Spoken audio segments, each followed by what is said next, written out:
If you told me you wanted to be like Alysa Liu, here's how I would hypnotize you. Hi, I'm Jen Sui. I'm a certified rapid transformational therapist, and in this video, I'm going to break down 7 of the key components of Alysa Liu's Olympic gold winning mindset. The reason why Alyssa's story resonates with so many people and why the internet is obsessed with her mindset right now is because she demonstrates this truth that we know internally that we often suppress and we forget throughout adulthood, which is that we are meant to lean into our gifts, we are meant to play, and we are meant to follow our passions. So if you're one of those people who watched Alyssa's Olympic performance and felt the joy that she felt and it sparked something within you, that's why. Now let's break down some of the most viral Alysa Liu mindset quotes so that you can adopt her mentality and create success on your terms in your joy, just like she did. Keep in mind, I'm going to be reviewing this as a hypnotherapist and a spiritual guide. So for each mindset piece, we're going to break it down with why it resonates with you on a subconscious level, what the block is, the conditioning and stuff that's getting in the way from you actually being able to adopt that mindset, how you can unlock that block, and also why it works. So the energetic principles underlying that mindset that makes it work for you. I'll also be sharing any personal examples or client case studies that are relevant so that you can see how this actually plays out in real time. Mindset tip number 1, there's nothing to lose and something to gain in every moment. The reason why this clip went so viral is because it contrasts so heavily with what we're conditioned to think about effort, about success, and about failure. Alyssa has talked many times about how she enjoys struggling, how she enjoys failure. And when she talks about how she's constantly learning and growing in every moment that she's there while she's training, while she's in competition, this really speaks to the heart that we understand that it's really about the process. It's not about the result. The block here is really the conditioning that we received around failure, because we are taught that it's not okay to fail. Because if you failed at something, if you put in all this effort, we feel like we lost out on all this energy that we put in. We feel ashamed, we feel embarrassed, and we learn that it's not okay to fail. And you might be seeing this in yourself with this narrative of like, oh, I'm not good at XYZ and therefore I shouldn't do it, right? Like, oh, I'm not good at painting and therefore I'm not gonna paint, I'm not gonna do something creative, right? Or you become fearful of that thing. Or, oh, I'm not good at dating, I'm not good at the game and therefore I'm just gonna avoid relationships. Oh, I'm not good at managing money and therefore I'm just going to ignore my bank account, ignore like all this financial advice because I'm not good at it. And really what you're saying is I'm afraid, right? I'm afraid of failing. I'm afraid of like what's going to happen if I don't succeed in something. You're not seeing the entire process of learning a skill and really reframing it as a skill building opportunity. This block is also really well studied in psychology, where there's loss aversion conditioning, where we feel the pain of loss 2 times greater than the pain of gaining something. This really shows how we are wired to protect ourselves, not play the game. And if you add on the conditioning that makes us feel like we have to be perfect, that there is always competition, and that you should be ashamed if you don't succeed when you first try something, then this all adds up into not even wanting to play the game. The psychological unlock here is to really understand and adopt a growth mindset. So this is where Alyssa's saying how every single moment that she's there, she's gaining something. There's nothing to lose. You're either gaining a skill, you're gaining confidence, you're gaining experience in something, you're gaining expertise in something. And so because of that, you can never lose in anything. It's really taking yourself out of this binary. There's winning, there's losing, there's succeeding, there's failing, and just really committing to the process. Instead of focusing on trying to show up perfectly, just focus on showing up at all.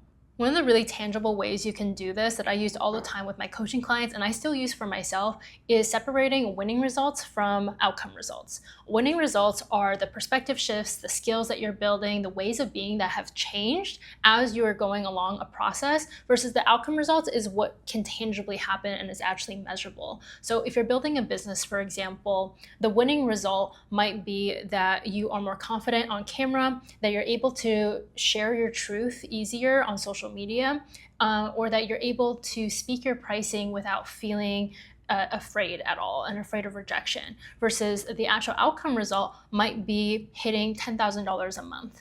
Same thing when it comes to a sport or your health and weight loss, even in relationships. Like the outcome could be that you want to meet your next partner, right? You want to be in a relationship.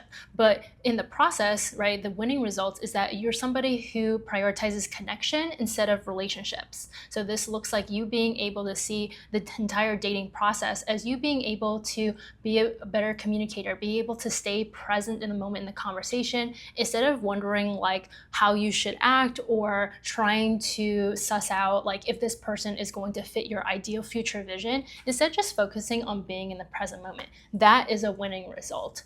Why this mindset of there's nothing to lose and everything to gain here works so well is because energetically it takes you out of fear and brings you into openness. This is going to be a recurring theme that you see in your life, but anytime where you're experiencing fear, your energy is going to constrict. You're not going to want to be yourself. You're going to feel like you are having to protect yourself. You might have to puff up your chest because you're afraid of rejection or you feel shame. And the less that you can experience fear and that constriction in your nervous system, the more you actually open yourself up to be able to be open to whatever the universe wants to give you. And when you're in openness, you're able to flow. So going from fear where you're very constricted, you're thinking about yourself, you're thinking about what you need, you're in the mind, you're in the ego, and you're constricted, whether that's physically constricted, like you can't speak, you can't physically move, or energetically you're just thinking so much about the result of how something's going to be, you're afraid of that failure, that's going to impact you way more. And if you look at like Ilya, for example, oftentimes people are talking about now with his performance, how he quote unquote choked, right? Because there's so much pressure. And perhaps for him, he was going through a lot of feeling like he needed to perform well, that there was all these expectations that he had to hit, versus Alysa, she's just like, I'm just gonna do it. Her energy was just open because she was there for joy, for fun, just to be able to share her art. Which brings us into mindset shift number 2. I'm connected to everything but attached to nothing.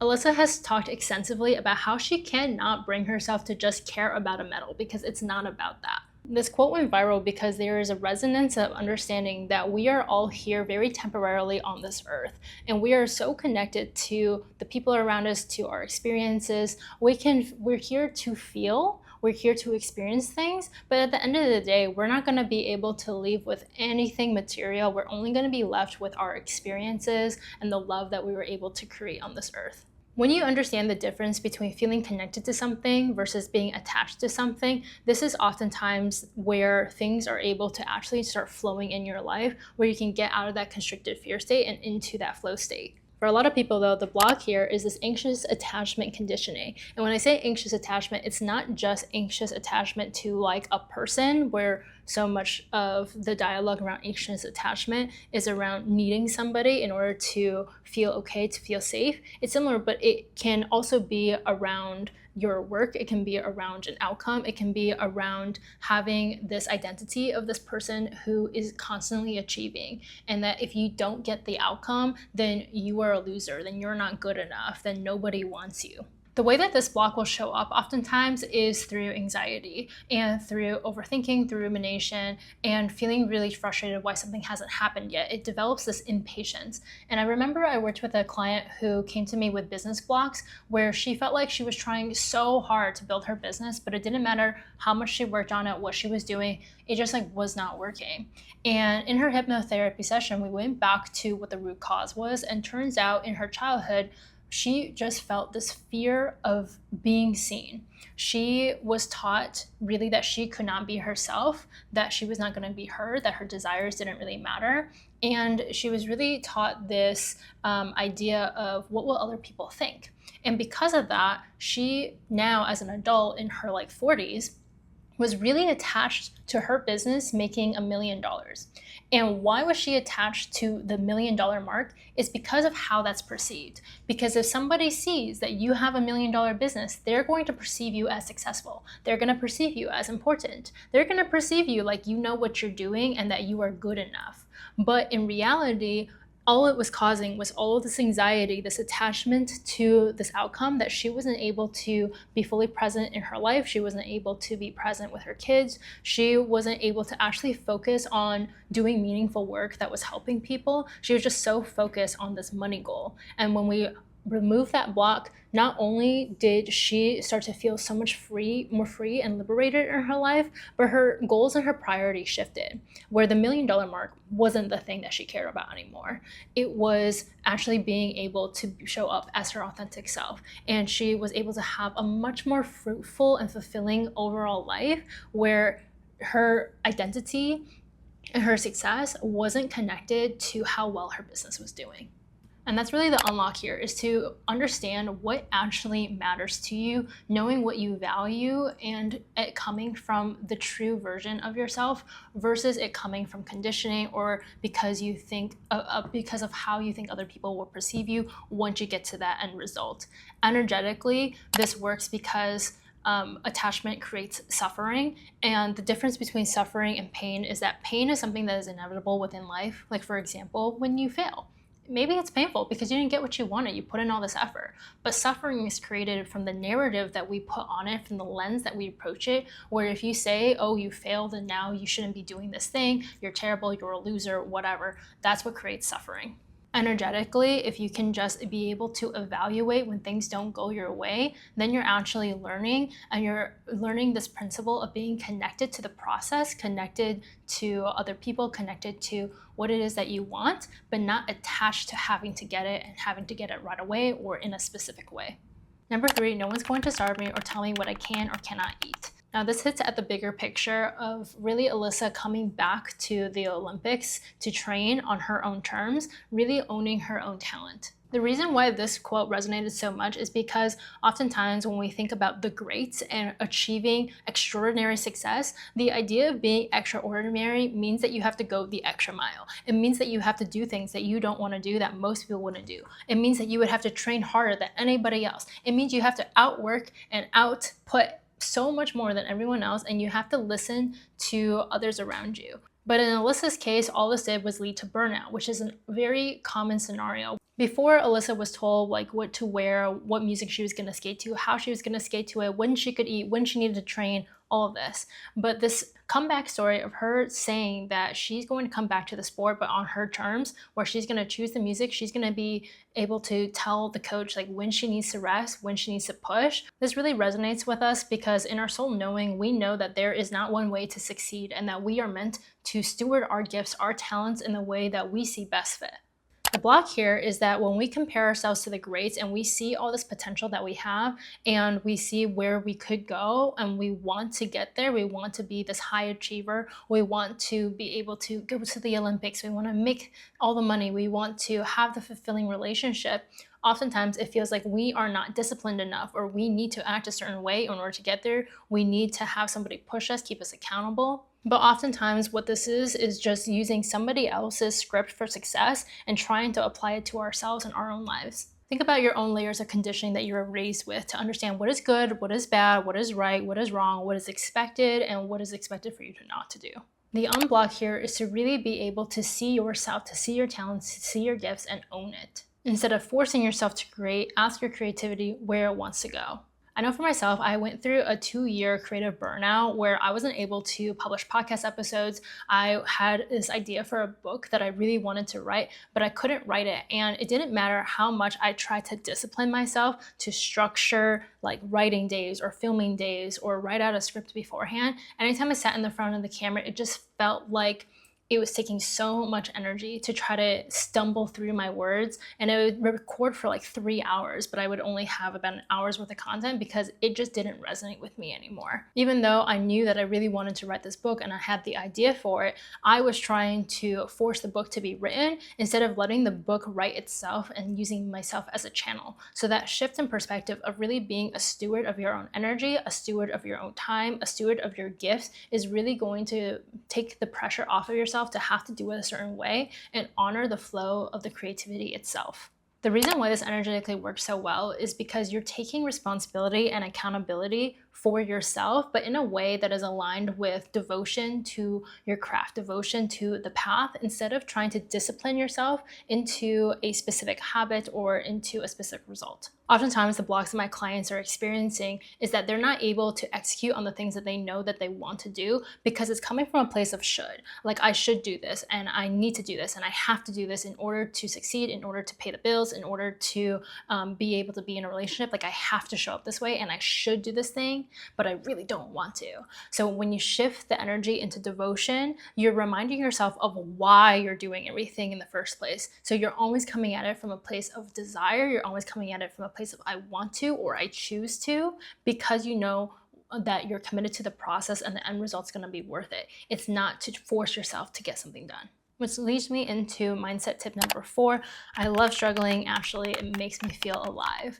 Alysa has gone super viral for this quote because so often we are conditioned that struggling is a bad thing. It feels terrible. We want things to be easy. In fact, we are wired to really seek 3 things: more pleasure, less effort, and less pain. The issue is that if you're trying to chase more pleasure, less effort, and less pain, you're oftentimes not going to choose the path of discomfort, choose the path of growth that is going to be necessary for you in order to reach your goals. Even though society has really conditioned us to seek pleasure, to take less effort, to avoid pain, whether it is always having sweets available and that dopamine hit, or being able to Uber eat your food instead of go and make it yourself, or be able to just ghost somebody in like online dates so that you don't have to face the pain of rejection when you're actually meeting somebody in person. Society has made it so easy for us to be in this comfort bubble. It is not working. We are in such a crisis of mental health, of spiritual wellness,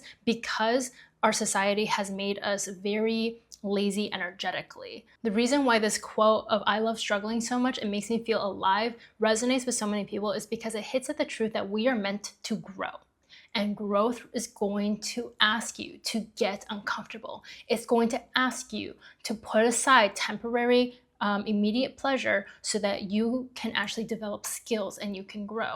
It's going to ask you to put in effort and not be lazy, not choose the path of least resistance, but actually go in and all in on something. It's going to ask you to stop avoiding pain and actually walk directly into it so that you can get stronger. The block here is oftentimes when you experience trauma, it tells you that the world is not safe, that you are bad, and that this pain that you have experienced is pervasive in all areas of your life. This is going to show up as victim mentality, where this is too hard. It's going to show up as nervous system dysregulation, where you want to do so much more than you feel like you have the capacity for.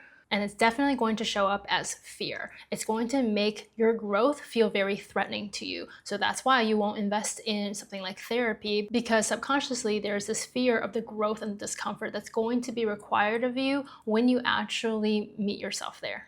So the unblock here is to really recognize your self-sabotage patterns and actually go in and do the work anyways, to stop seeing discomfort as a bad thing and really be able to develop the grit, the resiliency, and become the person that you really want to be. One thing to understand here is post-traumatic growth, where after trauma, you don't have to just go through post-traumatic stress, which is what people oftentimes associate trauma with, but you can actually grow from it instead. The key differentiating factors of what makes somebody go through PTSD versus post-traumatic growth is going to be what I had mentioned before of, do you personalize this, of making the trauma mean that you are bad, that there is something wrong with you? Do you make this pervasive, where you think because you experience this trauma, this is going to affect every single area in your life? And do you feel like this is permanent, that because you experience this trauma, now everyone is not worthy of being trusted, that the world is completely bad, and that is just how it is? As a hypnotherapist, I help people recondition their minds around their trauma so that they can go from personalizing a situation to depersonalizing them. Understanding that what they went through is not because of them, and that they are still able to remain whole as they are, and that this is just an experience that they had.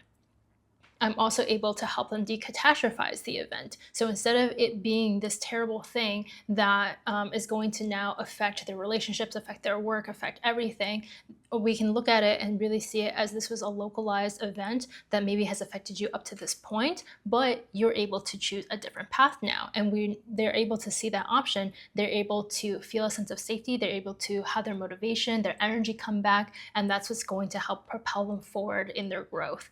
And we're also able to depermanize everything. So instead of feeling like now all men cannot be trusted, or the world is so terrible, we really work on reframing that to develop a new worldview. And when we're doing this at the subconscious level, we're literally rewriting the code that their brain operates in. It's like the operating system for your computer or for your phone. If the old conditioning was like, the world is unsafe, that's going to play out in every single area of your life. But when we do this work to depermanize and decatastrophize, depersonalize the experiences, now you're rewriting a new code that shows you that you are worthy, that you are enough, that you are whole just as is, that you can handle hard things, that when things don't go your way, that's not about you, that's not about like, that has nothing to do with what you're capable of, that is just a situation, and you can really continuously grow through that process. The reason why this reframe works so well for people is because when you look at energetically what's happening, people think that manifestation and asking the universe to deliver something good for you means that it's going to come easy, but that's not the case.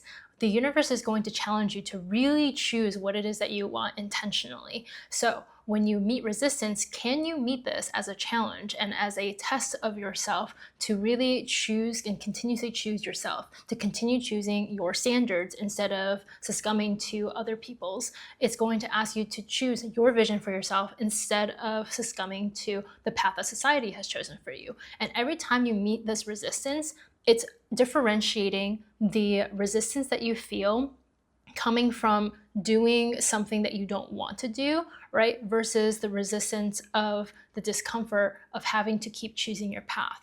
Oftentimes when I'm doing tarot readings for people, the message of choose the path of least resistance will come up, but I always clarify how the path of least resistance doesn't mean that something's going to be hard. The path of least resistance is choosing the soul desire that you have. It's choosing the path that's lit up for you, that you want to actually pursue, versus the path of resistance is doing the same thing over and over again, getting the same results, knowing that you're unhappy and not changing. That is resistance.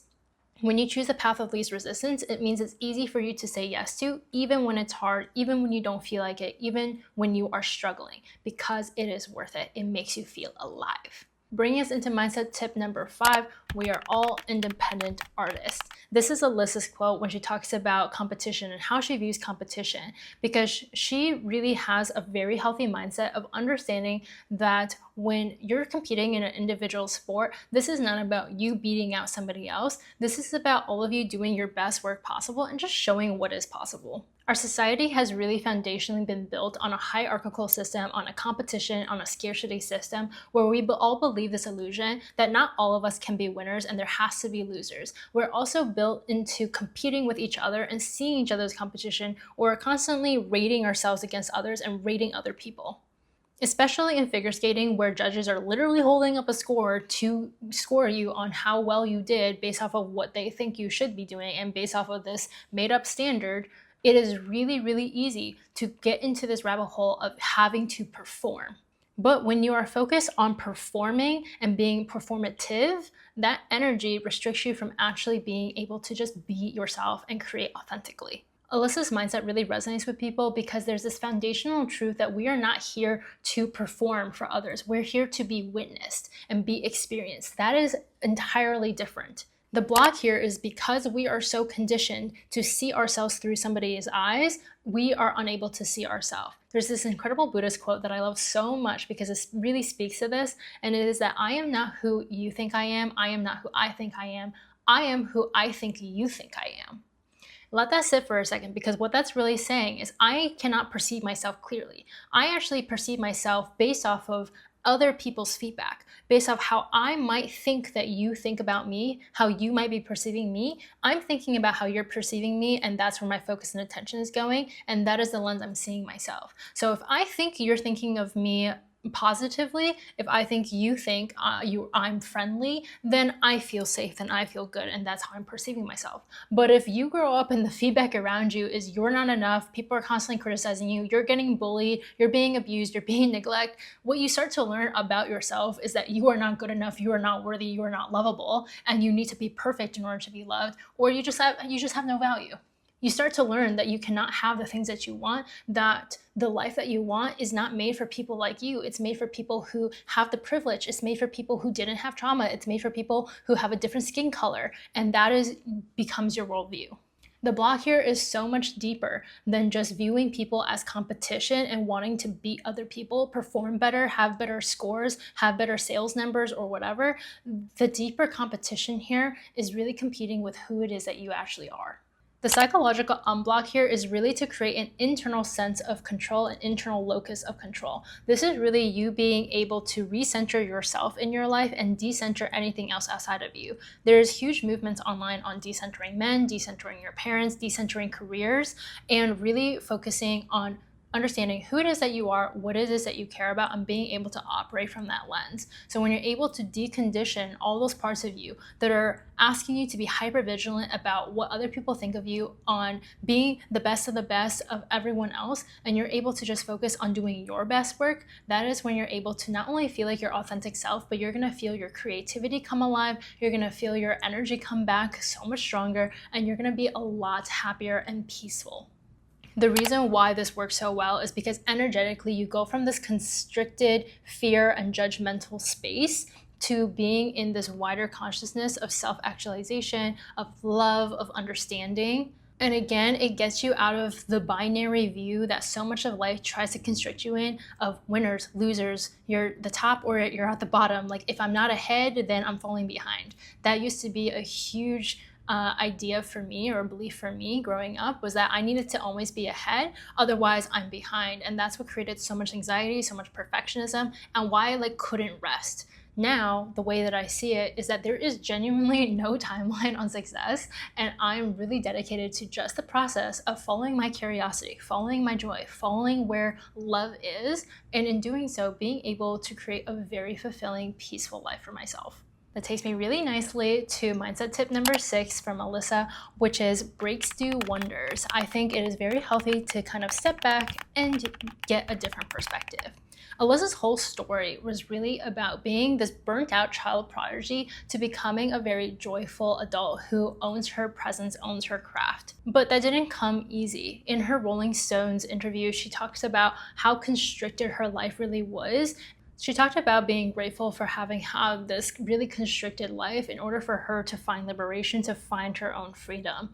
And if you look at what she was actually doing back then, she was very isolated. She was only practicing all day, every day. She would get up, go and train, and then come home and rest. She was being told that she couldn't even drink water because there might be water weight. She was being told what makeup to, she had her makeup done for her. She was being told what she could wear. Had her songs chosen for her, and people really saw her talent, but they didn't respect her. So they molded her into becoming the champion that they had in her mind, but for herself, she wasn't able to be herself at all. She had no autonomy at all, and it really burnt her out from not only just experiencing the sport that she loved, but burnt her out in her light out. The way that she was able to come back was really by taking a step back and retiring at 16, which she didn't tell anybody about, actually, because she knew that people would be mad at her. And what she did was that she posted on Instagram that she's retiring after the Olympics. So after the Olympics, she's 16 years old. She writes this whole caption about how she's retired, and then all of her coaches, her dad, all these people who put all this investment into her found out through that, and they were livid.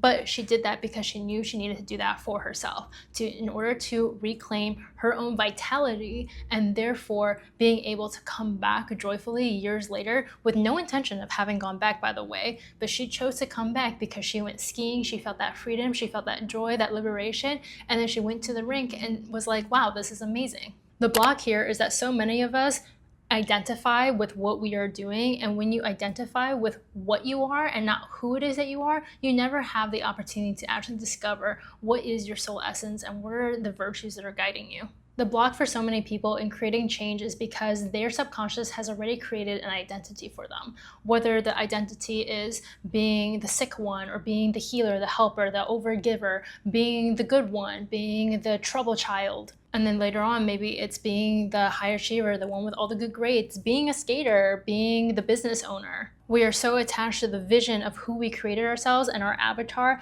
that we don't actually know what's running it behind the scenes.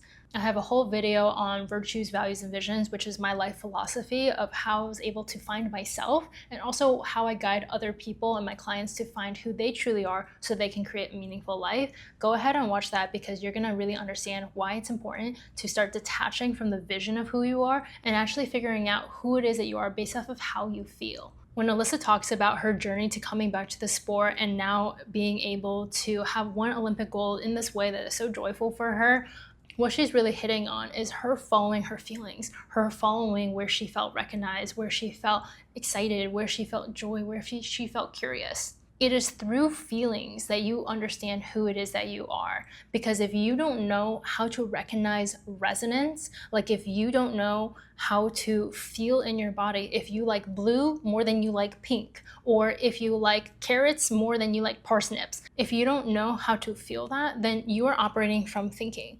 You're going to be the type of person who is going to be prone to following rules in life and never actually getting to live life, not knowing how to take risks, how to manage risks, how to manage joy. So the unlock here is to really be able to identify who it is that you are and separate that from what it is that you are.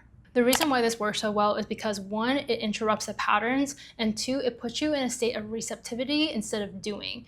So let's talk first about pattern interruption. When I've worked with clients who have had lifelong patterns, whether this is anxiety or fear of being seen or like snacking addictions, oftentimes this is a pattern. Like it is triggered by a series of thoughts, feelings that create an action. And you repeat that enough times where you have a thought that triggers a feeling, that triggers an action, and that becomes a habit for you over time. A pattern interruption takes you out of one of those 3 steps. So when you have a thought of like, for example, I'm behind, and then you go into the feeling of I need to work harder, or the feeling of restlessness, right, of stress. And then that creates the action of you either procrastinating or you freezing because you can't do it, or you go into hyperdrive. That becomes a pattern. So you interrupt it at one of those 3 things. You either see the thought of I feel behind, and you give yourself a different thought where you remind yourself, hey, actually, no, I'm not. We're all on our own timeline. And then you break that pattern. Or you notice when you feel stressed and you ask yourself, why do you feel stressed? And is there another feeling that's available to you here? Then you can break that pattern through the feeling. Or you have the thought, you have the same feeling, and instead you take a different action. So instead of continuously thinking, you need to do it all on your own and you need to do more and you need to do more, maybe you take a different action and you work with a hypnotherapist to break these patterns. Then you're actually doing something completely different that's out of your routine, and that's going to help you interrupt that pattern, break out of that habit, because that creates this inertia, and now you're creating momentum to go a different direction, create a different life, go down a different timeline. The second piece of this putting you in receptive mode, this is really important because this is the difference between performing and just being. And the best way that I can explain this is when you think about being productive and performing productivity. I was working with a client who is like a C-suite level executive, and she was saying that she felt all this pressure to always look like she was busy or always look like she was productive. But honestly, for her, the work that she was doing required a lot more internal processing, right? It needed her to have the space to think big picture and not be typing away at her computer all the time. So she felt stressed that anytime that somebody would come and pass her office, that if she wasn't like on her computer typing away, they would think that she is not actually being productive. Really, obviously, she's putting this perception on herself and this pressure on herself. So the way that we were able to get out of this was really helping her see the difference of actually doing productive work that feels productive, which is you just being creative, you letting your mind go and create solutions, versus what is actually a busy task. And the busy task where you just look productive, those are the things that we're going to cut out. You would be so shocked by how much you get done when you stop trying to be productive and you let yourself just be productive instead. It's like the difference between going to sit and meditate and have a goal of this is going to decrease your stress, and you're trying to think your way out of like, why is this not working, and trying to get yourself present, versus I'm just gonna sit down for 30 minutes with no distractions around me and see what happens. See where your brain goes. Maybe you go into a really nice creative like spiral, or maybe you do end up down regulating relaxing and de-stressing yourself. Just let it happen. And that brings me down to our last mindset tip from Alysa Liu, which is I actually wouldn't tell my younger self a thing because she's gonna figure it out herself. I don't want to change anything. This quote went so viral because it is like the antithesis to every other person's answer to what would you tell your younger self? Most of the time, people would say, oh, I would tell my younger self to believe in herself more. Or I would tell her everything's gonna be okay. But what Alysa is saying here is that she doesn't need to tell her younger self anything. Wherever she is at is exactly where she should be at the time. And she trusts the process that much. She trusts herself that much that things are gonna work out the way that they're supposed to. This hits at the soul truth that we know that if we just radically accept ourselves for who it is that we are, where we are, everything is going to work out. The block that gets people stuck from being able to actually adopt this mindset is the inner critic and constant self-reflection. While I am a huge proponent for self-reflection because it is so important to our own growth, the issue is that when you bring in the inner critic, most of us have this running tape of I should have done this differently, I wasted my time, or they're thinking to themselves, I made the wrong choice, and they are so hypercritical of themselves, and all they want is to be able to not have gone through that suffering. And this block really shows up as this pattern of self-rejection and self-abandonment, which we learned from childhood. Whether it was not getting our needs met and realizing that we couldn't be ourselves, we had to act differently, we had to people please, we had to, barter in order to be able to get our own needs met. It told us that it was not safe and that we had to put aside parts of ourselves so that we wouldn't be made fun of or abandon some of our needs. Otherwise, we weren't going to be able to survive. I see this so often in hypnotherapy when people come to me wanting to create more self-confidence or wonder why they're still experiencing imposter syndrome, love blocks, or money blocks. Oftentimes, the confidence issue is stemming from these childhood wounds or even past life wounds where they felt like they could not be who it is that they are, that they had to abandon themselves, neglect themselves. And so oftentimes being told as a child that there's something wrong with them, or gathering that from context clues, whether that was bullying or, somebody kind of being passive aggressive with them, that they internalize that there's something wrong with them, that they can't show this part of themselves. And now it's creating issues in their relationships and their dating because they're not able to meet somebody that they genuinely like and feel like themselves. They get nervous and when they like somebody and they start acting weird because they have rejected these parts of themselves that they have not learned to reintegrate. Or it shows up in interviews or building a company and expressing themselves online because, again, they rejected the parts of themselves that made them actually who they are. I remember working with a client who was experiencing blocks around feeling negative emotions. So feeling anger or frustration or sadness because she learned very early on to not make it about her, that she wanted to just keep the peace. And it was creating issues because in her relationship now as an adult, she's not able to just express how she feels. She's not able to bring up the things that are bothering her. She's not able to have conflict, which is a very, very, very important life skill to have, especially as an adult and in relationships, because conflict actually leads to connection if done well. But if you're too afraid to bring up how you really feel, to bring up a need that is not met, to bring up a different perspective, then you're not going to be able to feel seen, be seen, and you're not able to have deeper connection with other people.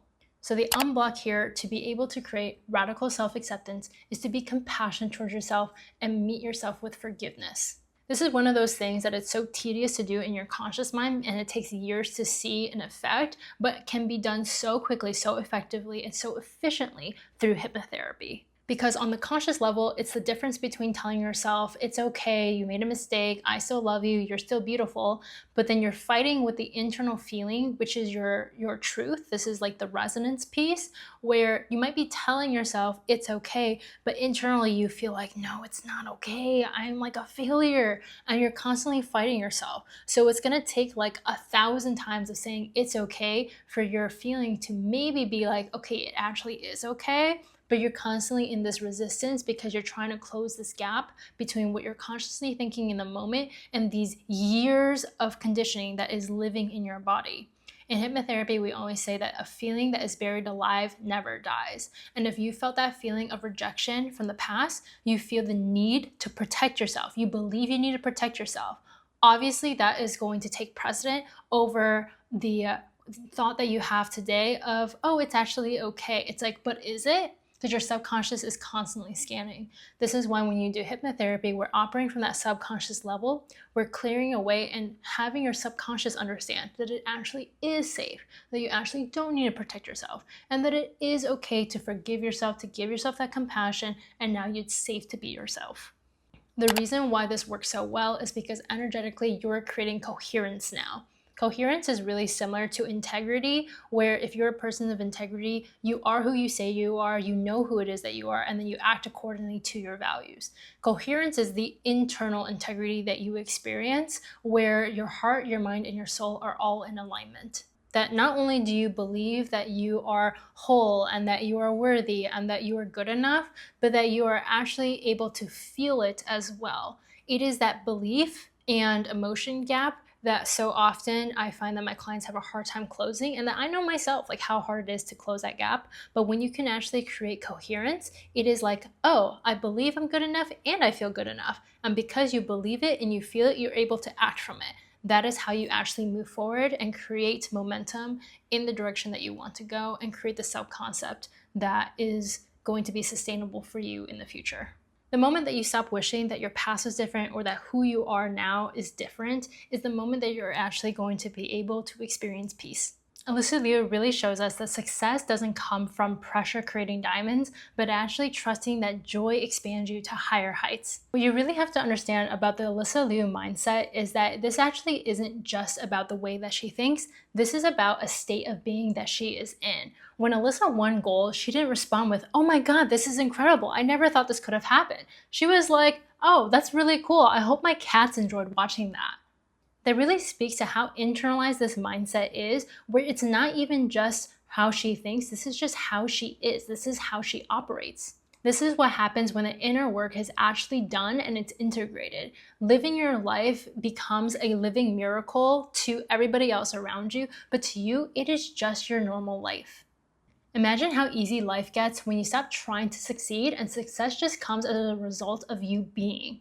This is why I created the Joyful Success Hypnosis audio, so you can start experiencing and integrating these mindset shifts right now. This hypnosis audio is going to prime your mind to succeed in joyful ways, because remember, it's not really success if you burn out to create achievement, you're stepping on others to get ahead, and you feel like you're not yourself when you actually get there. So if you want to adopt these 7 mindset shifts that allowed Alysa Liu to create joyful success and see what's possible for you, then go ahead and download it below in the description box. If you know you want to take this work deeper and clear away the trauma that you have personally experienced to create your own joy, then you can always book a consultation with me for hypnotherapy, also down in the description box. With that, friends, I am rooting for your success in the most joyful way possible, and remember to trust the process. Until next time, stay well and listen to your soul whispers.